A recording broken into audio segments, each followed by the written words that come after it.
2025년 4월 서울 강남의 한 은행 앞 새벽 6시부터 줄이 늘어서기 시작했습니다. 뱅크런 우려에 현금을 찾으려는 사람들이었죠. 58세 김영수 씨도 그중 한 명이었습니다. 3천만 원을 인출해서 집 금고에 넣어뒀습니다. 만약을 대비해서요.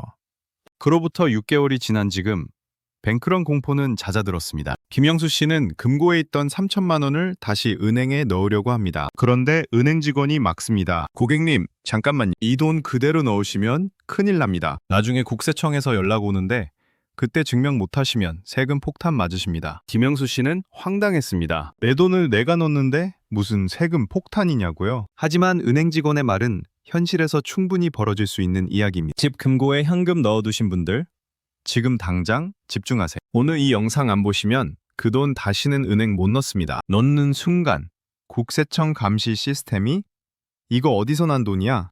하면서 여러분 뒷덜미를 잡을 수 있거든요. 뱅크런 때 지킨 내 돈, 세금으로 다 뺏기지 않으려면 딱 5분만 집중하세요. 안녕하십니까?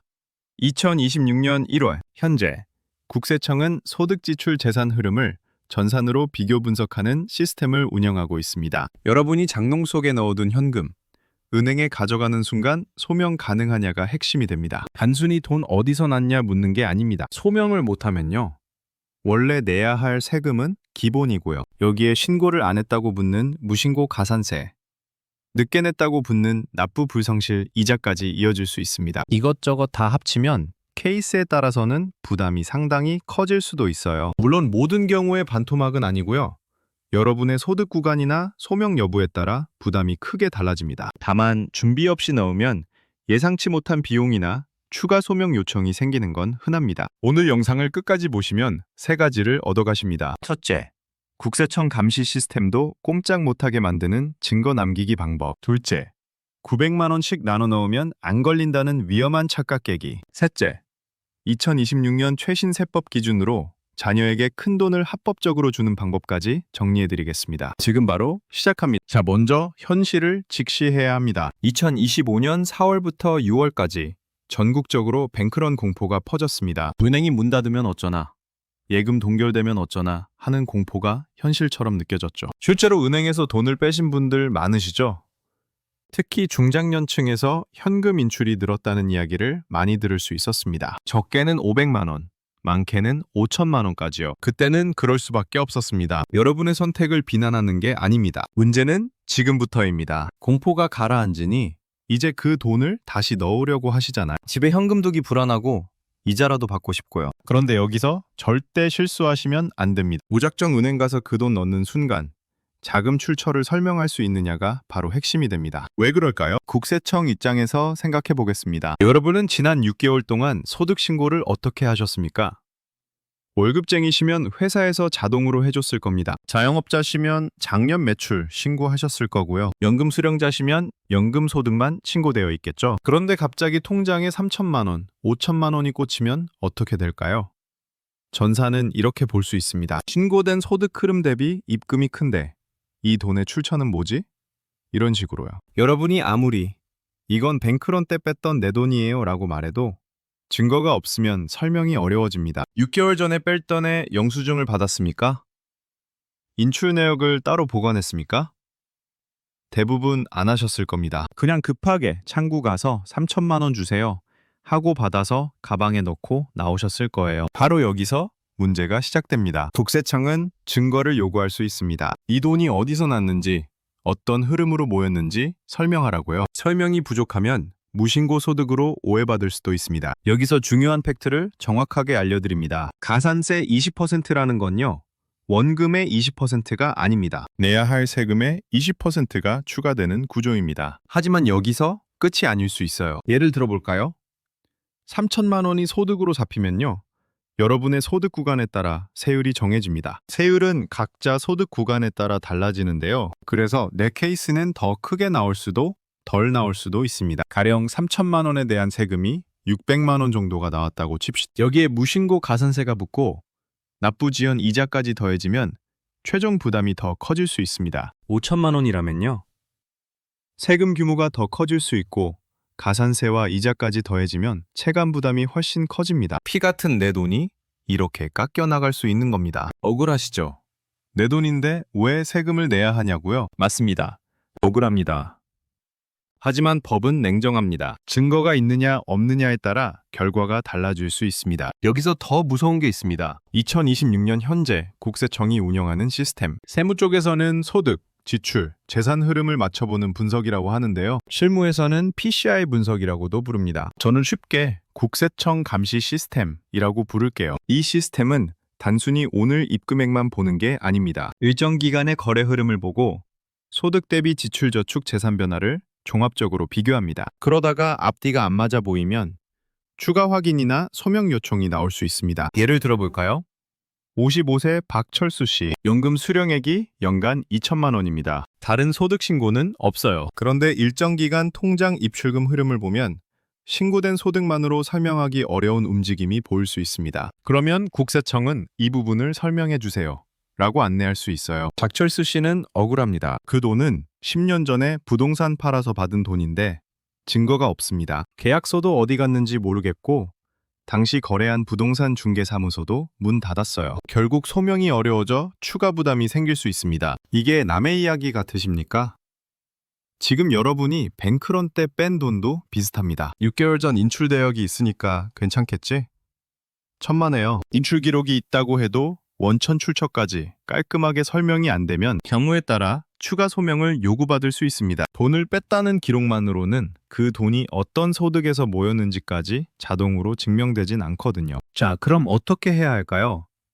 방법은 있습니다. 지금부터 알려드리는 3가지 행동만 해두시면 소명 부담을 크게 줄이고 불필요한 가산세 위험을 확 낮출 수 있습니다. 첫 번째, 지금 당장 인출 내역을 확인하세요. 뱅크런 때 돈을 뺐던 날짜를 기억하십니까?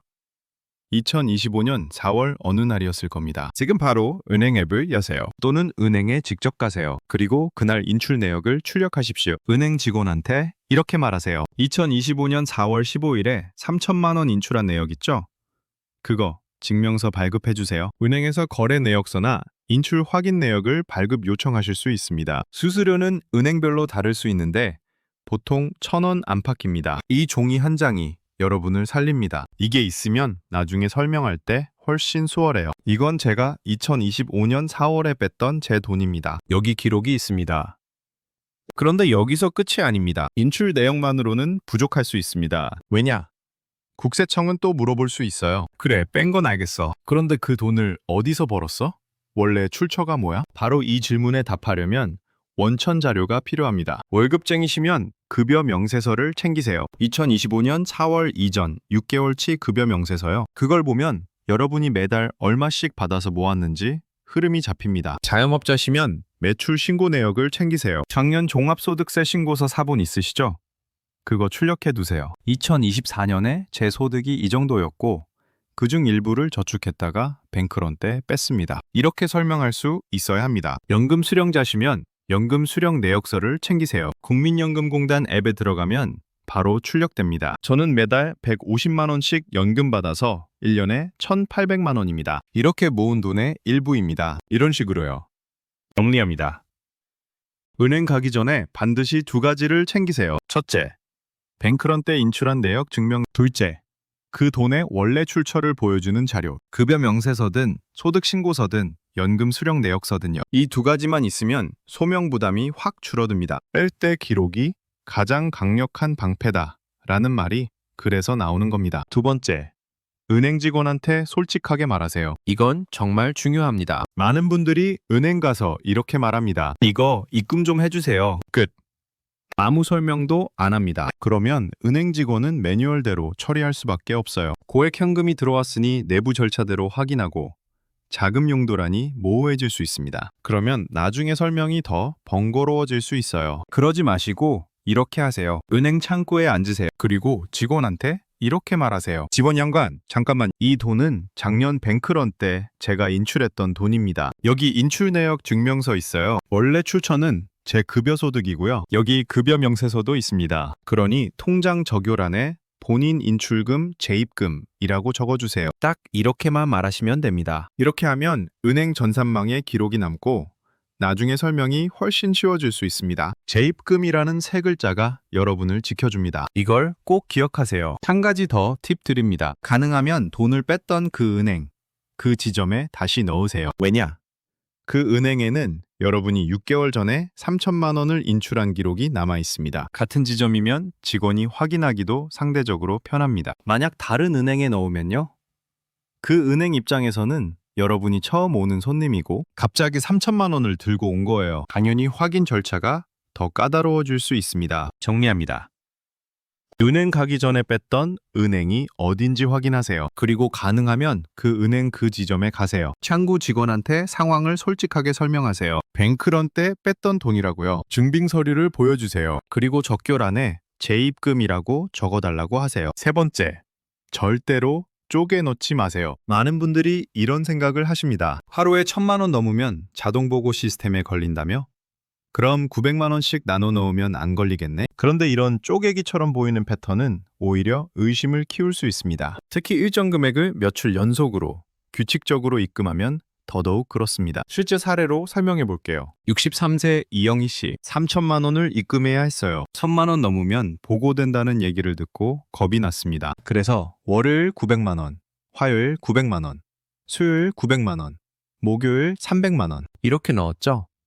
이영희 씨는 완벽해라고 생각했지만 나중에 자금 출처 소명 요청을 받았다고 가정해 봅시다. 왜 그럴까요? 은행에는 크게 두 가지 보고 제도가 있습니다. 첫째는 CTR. 쉽게 말하면 하루에 같은 은행에서 같은 사람 이름으로 1,000만 원 이상 현금을 넣거나 빼면 전산으로 보고되는 구조입니다. 하지만 둘째가 있습니다. 바로 STR. 의심거래 보고입니다. 이건 금액이 아니라 패턴을 봅니다. 특정 금액을 며칠 연속으로 규칙적으로 입금하는 패턴. 이게 쪼개기로 의심되면 금융회사 판단으로 STR 보고가 이뤄질 수 있습니다. 오히려 숨기려다 긁어 부스럼을 만드는 셈이죠. 차라리 한 번에 3천만 원 넣고 이건 뱅크런 때 뺐던 제 돈입니다 라고 당당하게 말하고 증빙을 내미는 게 훨씬 안전합니다. 여기 시각적으로 상황을 그려드릴게요. 어떤 분이 머리를 씁니다. 하루 1,000만 원 안 넘으면 되겠지?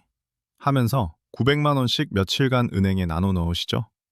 그 순간 오히려 이 패턴 왜 이렇지? 라는 시선이 붙을 수 있습니다. 나 수상한 사람이에요 라고 광고하는 꼴이 될 수도 있어요. 더 위험한 실수가 있습니다. 가족 통장으로 나눠 넣는 겁니다. 1,000만 원은 내 통장, 1,000만 원은 아내 통장, 1,000만 원은 아들 통장. 이렇게요.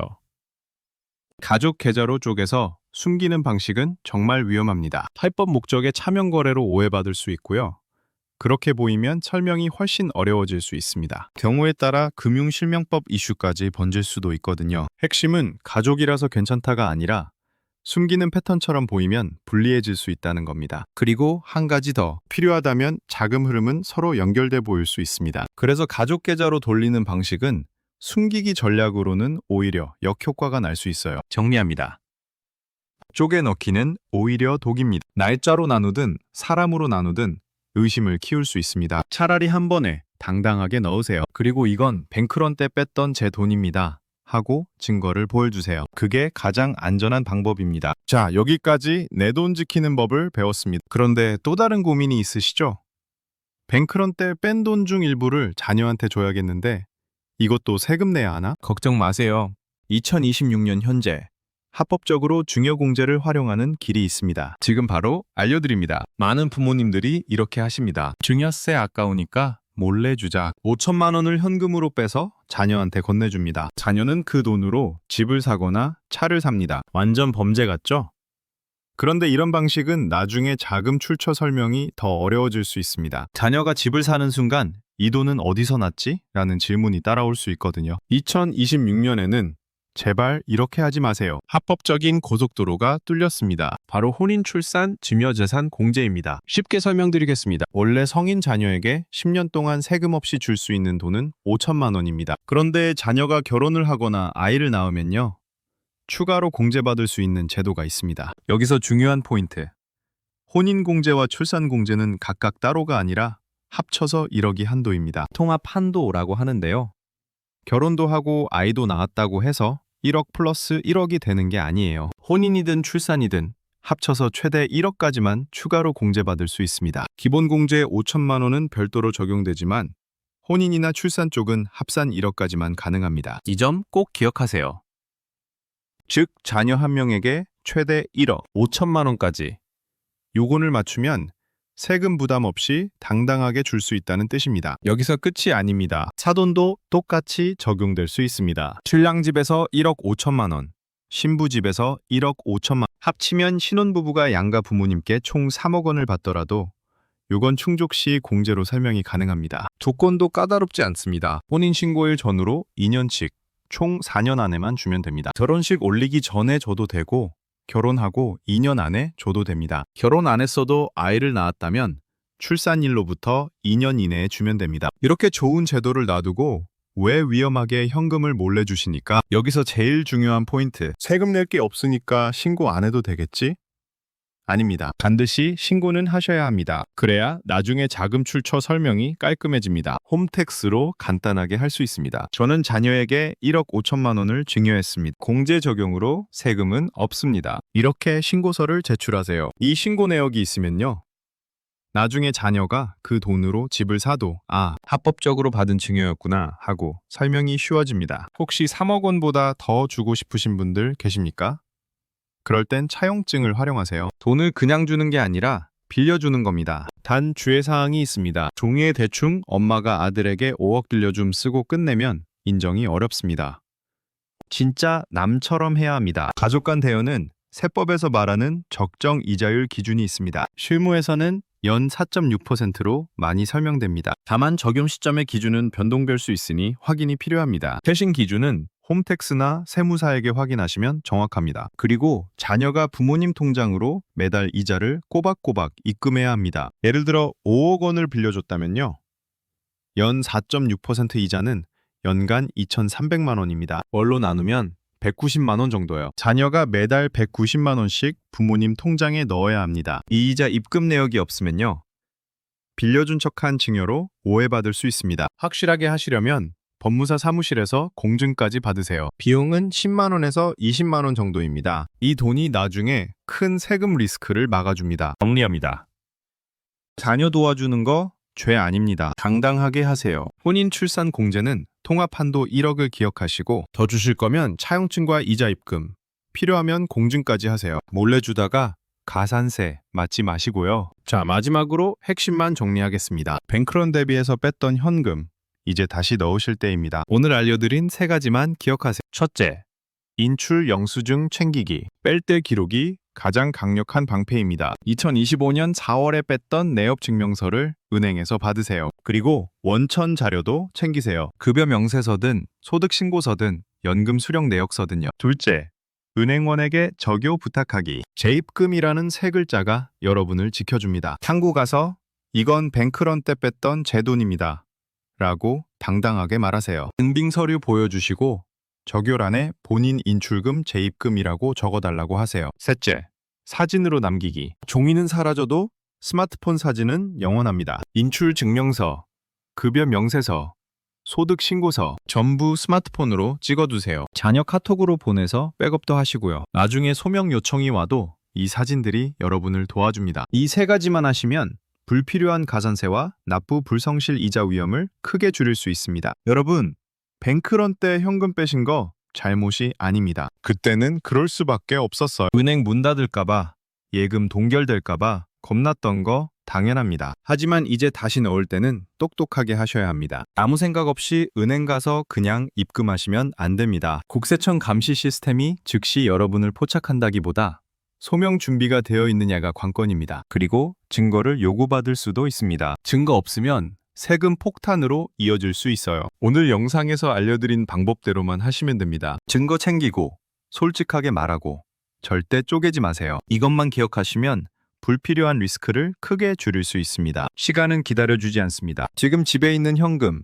내일이라도 은행에 넣으시려면 오늘 당장 준비하세요. 은행 앱 열어서 인출 내역 확인하시고 증명서 발급 요청하세요. 급여 명세서, 소득 신고서, 연금 수령 내역서 찾아서 스마트폰으로 사진 찍어두세요. 돈 뺐던 은행 지점이 어딘지 확인하세요. 준비하는 자만 살아남습니다. 여러분은 그럴 자격이 충분합니다. 평생 성실하게 일해서 모은 돈입니다. 그 누구도 함부로 뺏어갈 수 없습니다. 세상이 변해서 현금 쓰기가 좀 불편해졌지만 우리는 답을 찾을 겁니다. 늘 그랬듯이요. 오늘 알려드린 증거 남기기, 당당하게 소명하기, 이 두 가지만 기억하시면 2026년 그 어떤 최첨단 시스템 앞에서도 여러분은 충분히 안전하게 대응하실 수 있습니다. 쫄지 마세요. 여러분은 그럴 자격이 충분합니다. 오늘 영상이 조금이라도 도움이 되셨다면 지금 바로 구독과 좋아요 버튼 꼭 눌러주세요. 그리고 주변에 뱅크런 때 현금 빼신 분들 계시면 단톡방에 이 영상 꼭 공유해 주시고요. 몰라서 억울하게 세금 내는 분이 단 한 분도 없도록 함께 지켜줍시다. 건강하시고 행복하세요. 감사합니다.